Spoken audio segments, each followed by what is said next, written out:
Ako nga pala si Kim Marasigan, mag-aaral ng BSHM 4B upang ikwento ang aking lakbay sa Naisay sa Ilocos. Noong Hunyo 5, ikawalo ng 2024, ang mga mag-aaral mula sa Lemery Colleges ay nagkaroon ng tour sa Ilocos. Sa pagdating sa Ilocos na may 10 oras na transportasyon, nagsimula ang aming paglalakbay sa larangan ng hospitality sa unang destinasyon. Ang unang destinasyon ay Patapat Viaduct. Kasunod ay ang Kapurpurakan Rock Formation at ang huling destinasyon namin sa unang araw ay ang Pangdi Windmills. Sa ikalawang araw, ang una naming destinasyon ay ang Malacanang of the North Museum, sunod ang Marcos Museum, sunod ang paborito kong destinasyon sa Ilocos.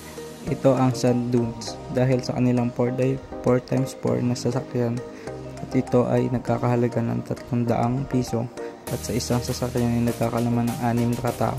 At ito ang pinakamasayang nangyari sa Ilocos para sa akin. At pagkatapos ay papunta kami sa Bigan na ang kabisera ng Ilocos Region para magpahinga sa aming huling tuluyan. Ito ang Hotel Salcedo de Bigan. At ang ganda dahil papalibutan ito ng mga lumang bahay at maraming souvenir na mabibili. At para sa huling araw namin sa Ilocos Region, ginalugad din namin ang mga destinasyon ng Ilocos.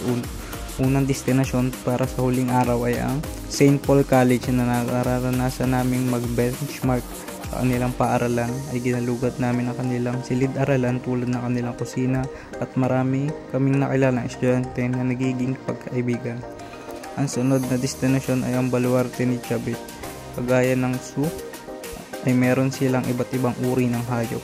Umili din kami ng Ilocos Empanada, masarap at nakakatakam pag naaalala ko, at dito nagwawakas ang aking napakasayang kwento.